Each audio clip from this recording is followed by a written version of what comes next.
It's now time for Remember When with Uncle John. John Guess, Ouachita County's resident storyteller and local historian. Sit back now and enjoy a walk down memory lane as John recalls the days of yesteryear in his own unique way. You never know, some of it might even be true. So here's Uncle John, along with his trusty sidekick, Kelly Blair. Back on Remember When with Uncle John. Well, we did it. We survived another Monday, rolling along here on a Tuesday. But I tell you what, you get us talking about wrestling, we are going to roll and roll in a hurry. John, we're visiting once again with Mark Givens here, and I know you remember when Mark brought a big event here to Camden over at Riverwoods. I remember attending this. As a matter of fact, this might be the first time you and I ever met. I remember you coming up to me, congratulating me or thanking me for a column that I wrote because your brother had been catching some heat over at Camden Fairview, and you said, I just want to thank you for presenting the other side of the coin. And I'm like, hey, man, I've known Jerry for years and everything. Well, the thing I remember about that afternoon was, besides it being so hot, Denise and I were down there, and I remember Steve, Dr. Death Williams, just drenched in sweat. But the thing that stands out was that I had gave General Skandar Akbar so much grief, he turned around and said, "Shut up, fat boy, you probably voted for Bill Clinton." There you go, absolutely. You know, and that's the thing that stands out in my mind. But I'll turn it over to Mark here and let him talk about it. But I'm telling you, it was a great afternoon. I remember it. And I've got the poster, I'm sure you saw it, on my shop where everybody signed the poster. There you go. It's on my shop along with the David Allen Coe poster from one of your events that you promoted. Yeah. All of that is super cool. I mean, the biggest thing I remember is Dr. Death and was wrestling Kamala in the main event for that one. And right in the middle of the whole thing, Dr. Death, to get out of a headlock, just stomped on Kamala's bare foot because he always wrestled barefooted. Yeah. And I remember thinking, why hadn't people been doing that for decades? You know, he always wrestled barefoot. It was hot that day, and we were there because James Woods had wanted us to come, and it was a Sunday afternoon, and it was hot. I remember after it was over when Kamala, his real name is James Harris, and he passed a couple of years ago, but great guy. But he came to the back and he said, "Boss, my feet are burning so bad."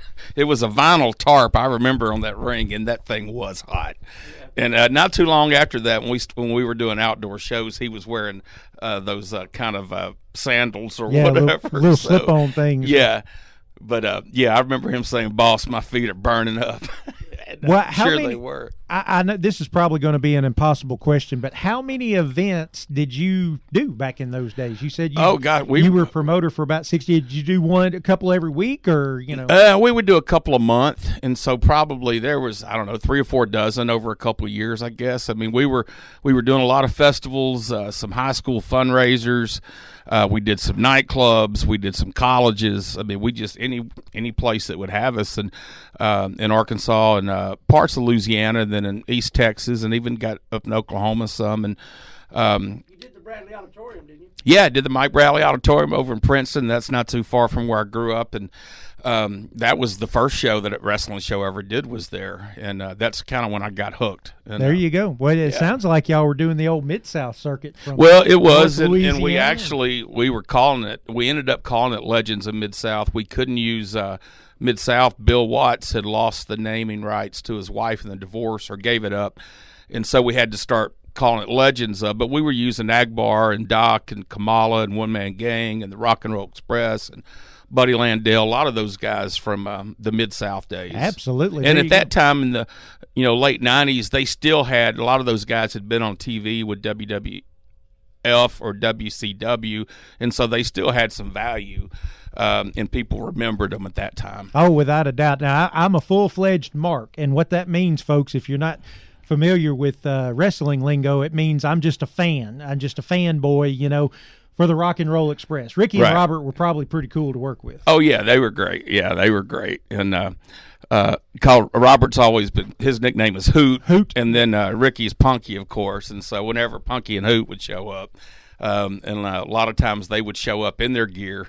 They were traveling in their gear, looking just like the Rock and Roll Express. There you go. You got to make sure everybody recognizes you. Ricky's still doing it. He's still wrestling. He's still out there going at it. Absolutely. Yeah, it's crazy, but yeah, he's still. I guess Robert does from time to time, but Robert has had he's worked as a offshore, like a fishing guide for the past several years down in Pensacola. Very cool. Yeah, so he's been doing that, and then just wrestling from time to time. Shoot, I may have to book a tour down to Florida. Yeah, I'm sure that'd be a lot of fun. Well, John and I were just talking about Ricky Gibson, Robert's brother, right. And how he was one of the pioneers with all the high-flying stuff and everything. Yeah.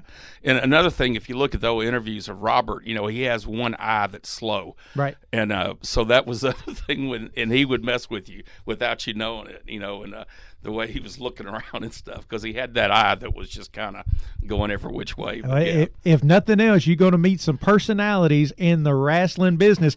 And we're going to keep talking a little bit more wrestling business and a wrestling movie coming out very soon as we continue to talk to Mark tomorrow when we come back here on Remember When with Uncle John. Brought to you by Sherwin-Williams House Paint, ProMed Ambulance Service, The Shopper's Guide. And don't forget, folks, you can find our podcast anywhere you can find podcast at, including YouTube and on the Radio Works Facebook page. I guess we'll see you tomorrow, John. See you tomorrow, Kelly.